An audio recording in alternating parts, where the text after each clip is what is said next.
Hello, Grand Risings, everyone. Welcome to episode 50. You got your Lotus ladies here today. Go ahead and say hello, everyone. Hi. Hi. So, we are here to bring you guys episode 50 of Embracing the Feminine. Previously, we have talked about how we can support the inner masculine. So, we want to give you the flip side of the coin to be able to bring everything together so that way you can have both perspectives in identifying these parts of yourself. So that way you can bring it into full flow and produce the abundance and prosperity and all the things that you do desire to get into balance with yourself. So I was really excited to do this because there's just so much that I'm learning even in my process with getting to know my masculine, my feminine within, the shadow parts of me, healing that so that way I may be the best version of myself. And something really cool that I wanted to share, which is something that I read, which the healing of inner and outer relationships, and with it for our full manifestation potential to unfold, can only happen if both our masculine and feminine spirit are healed within. And I think this is very powerful for us to recognize, so that way we can actually create desirable outcomes in our relationship. So with this being said, I want to bring it back to what is feminine energy and what does it look like? So if anyone has something that they are so excited to share, go ahead.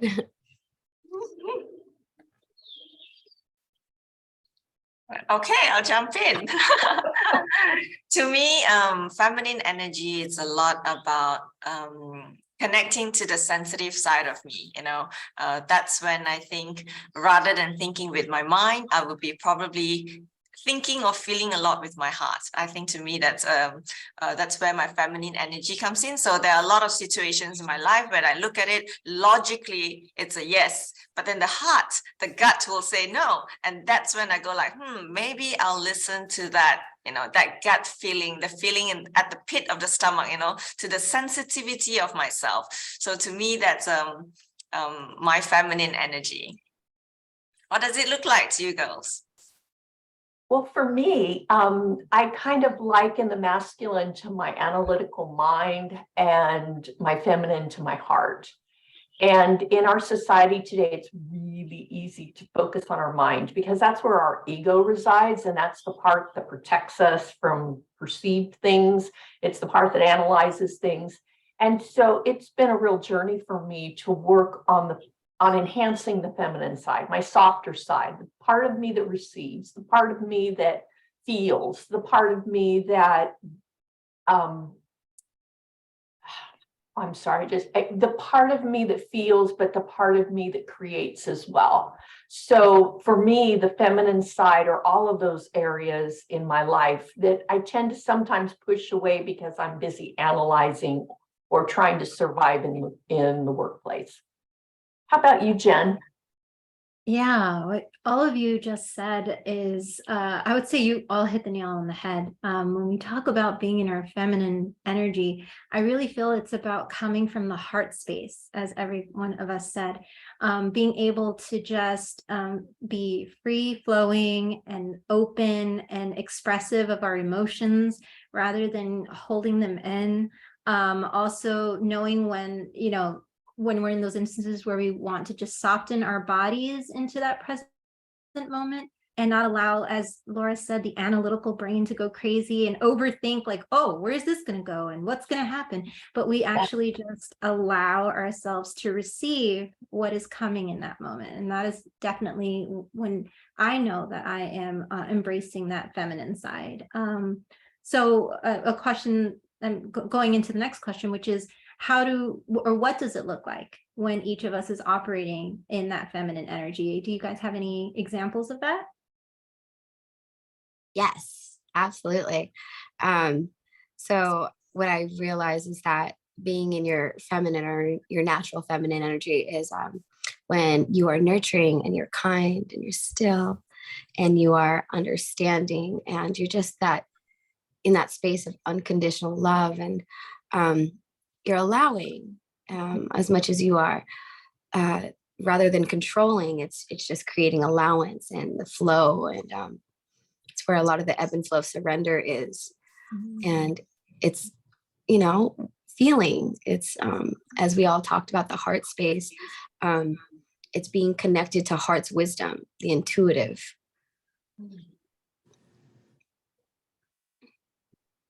Yes, I agree with Jazzy. And I think for me, what it looks like when I'm operating in that, I think in friendships is the ability to just kind of hold the space and connect with that feeling at that moment, you know, and being able to connect with someone so deeply with or without words, and being able to really feel and sense what they're really thinking. Sensing what they're saying with their words, and sensing what they're saying beneath that, you know, the deeper meaning of that. And even sometimes I think in conversations, it's also sensing what's not said, what's not being said, what is left unsaid. And you know how, you know, the little nuances and the body language. And I think especially in coaching conversations, even though if it's conducted in Zoom, I think when we're in a feminine energy, being able to sense that feeling that the client has something else to say, or, you know, being able to think about the things that they have not fully expressed. And I think that's when the feminine energy is in. What do you think, Jen? Beautifully said, Deanne. Yeah, definitely agree with what you and Jazzy have said. I think when I know that I'm operating in that feminine, for me, it doesn't feel pressured. And I know, like, in relationships, I don't feel pressure to do or be anything outside of myself, or to try to get someone to feel a certain way or to want to do something. It's more so me just allowing the relationship to flow. And as someone who has been on both sides of the spectrum, where 1 minute I'm trying to force an outcome in a relationship, to now just kind of just taking the relationship as it goes and being in the flow, and letting the other person be who they are and me be in myself, it really has changed my full perspective on relationships in general, and how there are healthier ways to be in connection with someone. And it definitely takes away the whole expectation part too. Yeah. As an analytical person, I tend to want something to happen, to come from something. But I think now that I'm letting go, it feels much better, and I feel more at peace with it, if it goes one way or another. But that's just my experience. What about you? Jen, that was beautiful. I loved how you said that. I was practicing what I was going to say, and it included that. It's really important to not have an end result that you're holding on to. Being in your feminine energy, my grandmother used to have the saying, just take time to smell the roses. And as a kid, I didn't get that. But now I do. If you're too busy doing, and you're too busy creating, and you're too busy to get to that you want an end result, you're not stopping and enjoying the present moment. And that's how I feel when I'm in my feminine energy, is I'm able to enjoy the present moment. I'm able to allow things to happen and to evolve, and not have to force it into being, or if it doesn't happen, getting upset and tweaking it so it will happen. Just enjoying the present moment. For me, when I'm in my feminine energy, it's experiencing rather than just making it happen. I love what you said just now, Miss Laura, how, like, when what I see is or what I'm hearing you say is, like, bridging the gap between the two is, like, if you're in your masculine, you're in your doing, but when you are in your feminine, you're in your being. Yes. So to bring it full circle would be, who am I being, and how can I create that? So you're also co-creating with what you're aligning with your inner, your heart's wisdom. And so that way you can apply the logic and apply the things that you want to bring to the table.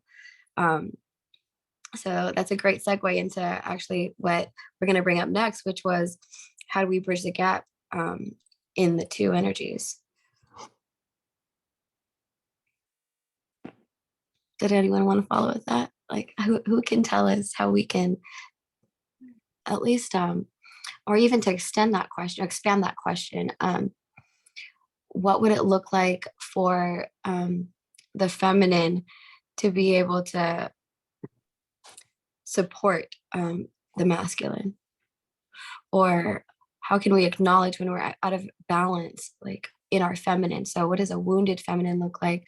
And how can our masculine come in to support that?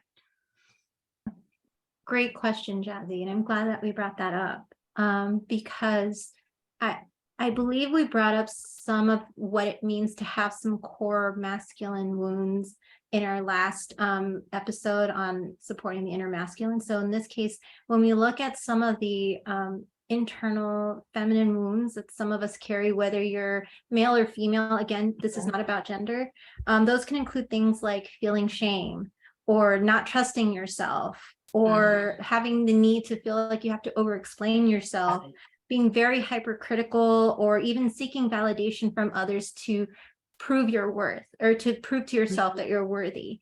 And I know personally for myself, when I was looking at my feminine core wounds, I definitely related to more than one. So to everyone out there, you can definitely relate to a lot of various ones, whether it's masculine or feminine core wounds.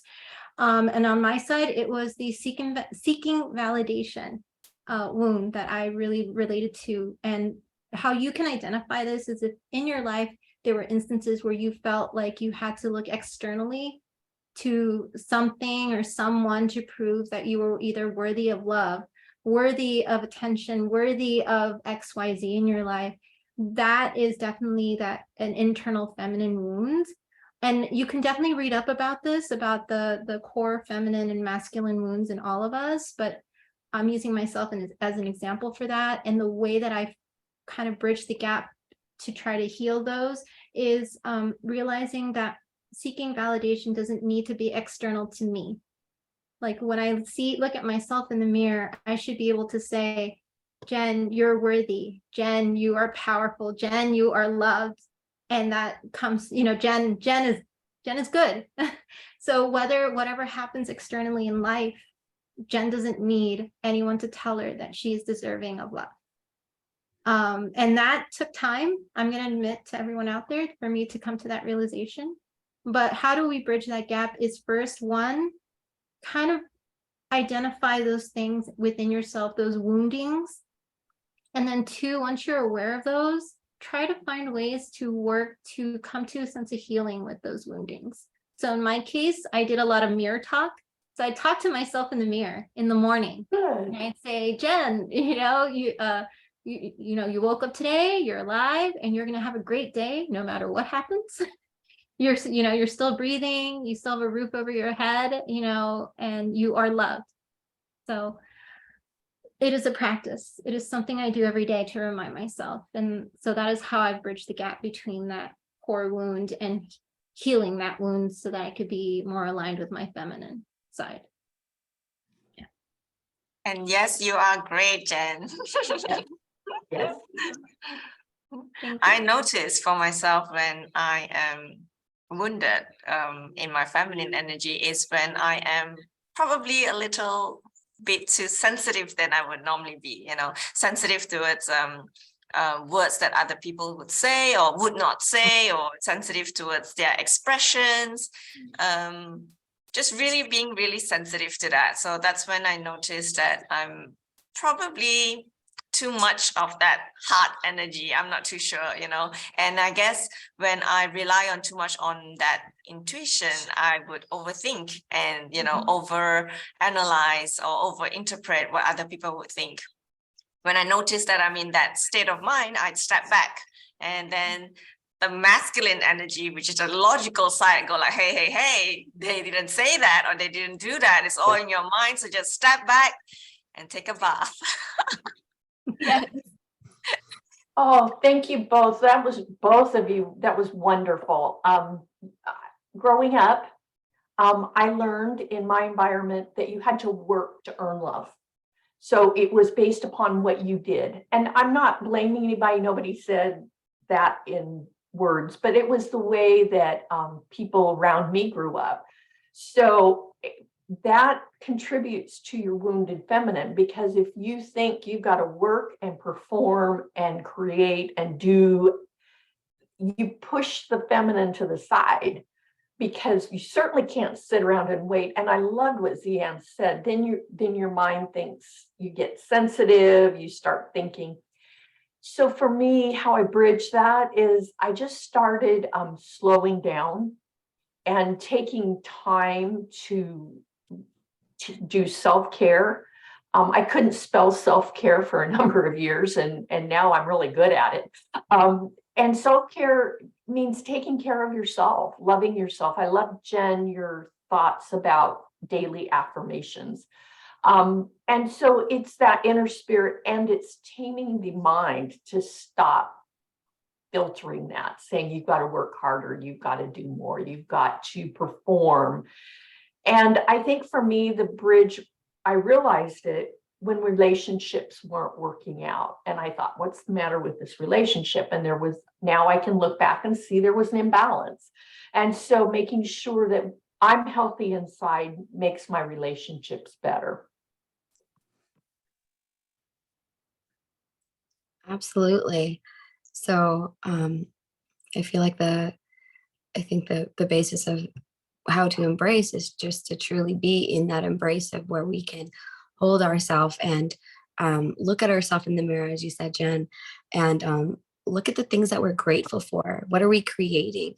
What are we like? What are our intentions? And we get to evaluate like how we get to treat ourselves, because at the end of the day, like how people treat us are also a reflection of how we treat ourselves. And we cannot expect others to treat us better than we treat ourselves.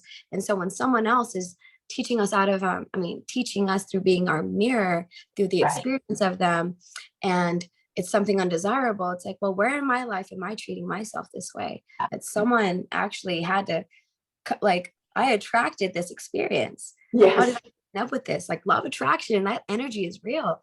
So thoughts and energy, how they play such a pivotal role in like how we're manifesting. So I mean, the wounds, in my experience, they have shown up as worry, anxiousness, insecurity, being inauthentic. There are times where I'm like, I hate to admit this because pride, but feeling like a victim at sometimes, and that's when I got to check it. Okay, that victim mentality, that's an old way of being, but why am I feeling this way? What part of my shadow is experiencing, like that I don't deserve this? So where am I giving myself something that I don't deserve? And so I know you guys also brought up being dependent on other people to validate that. So if I'm looking for other people to validate in my personal experience, I see that it's not quite the validation, but it's more so like appreciation. Like, I do so much and I don't feel appreciated, so I'm getting burnt out. So when I'm not feeling appreciated, how or where and why am I not appreciating the efforts I put in? Because my environment will show me this. So the wounds, if you ignore them enough, they're loud enough for you to also look at and heal. And that has been my greatest conduit in just looking at all my flags and of why, like, what is wrong in my experience or what is undesirable in my experience.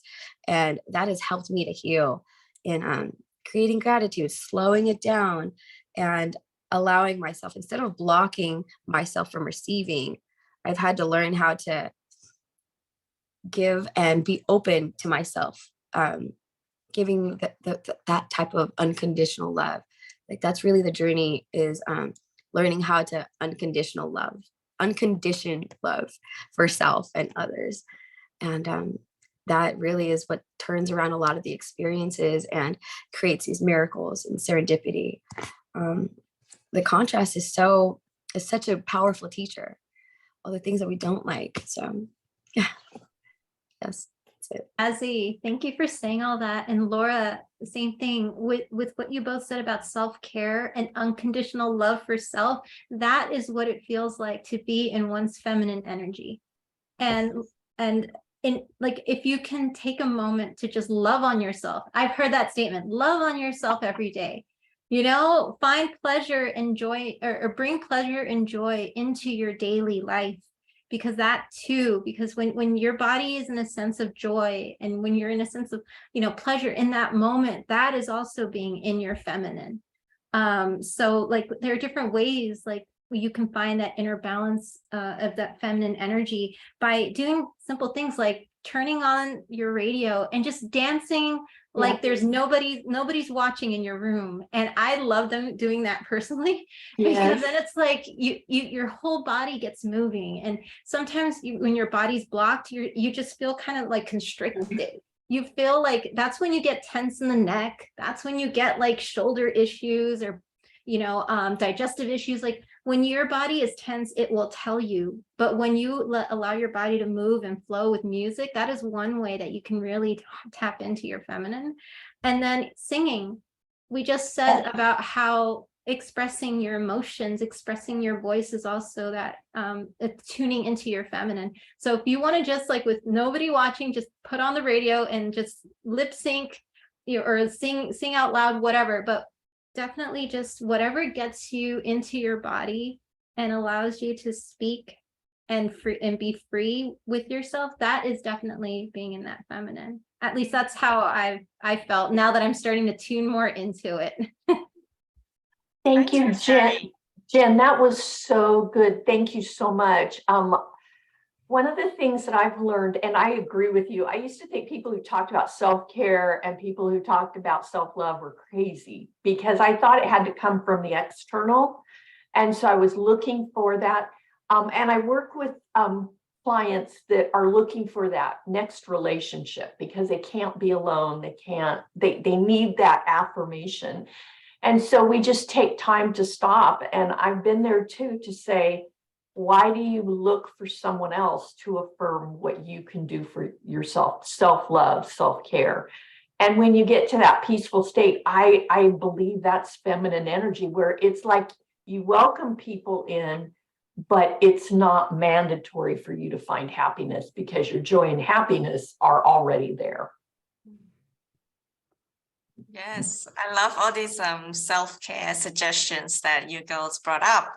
And I also wanted to bring up the importance of connecting to another woman, and not just connect like superficially, but really to connect authentically and really have that phone conversation, not text, because that's a difference.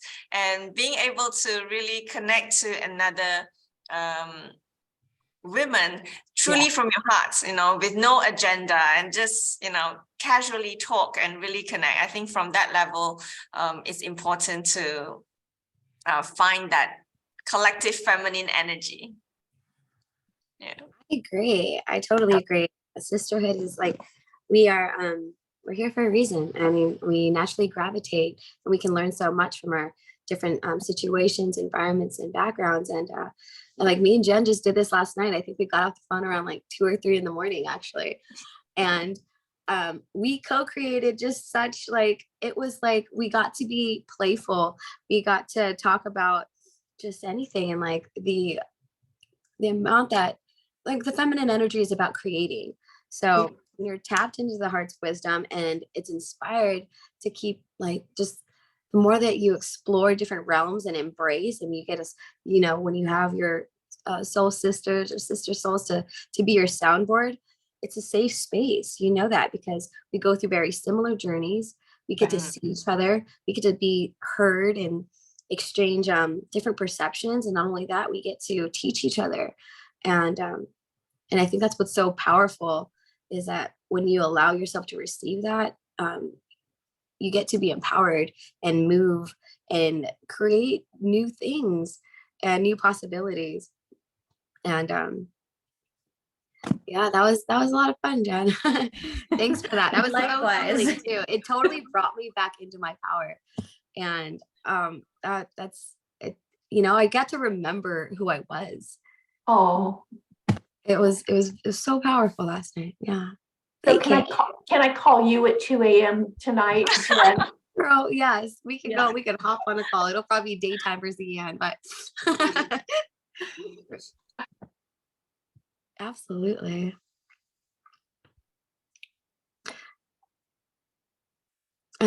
Okay, so to bring it all back, when we find our inner balance of energies, the vibration around us changes.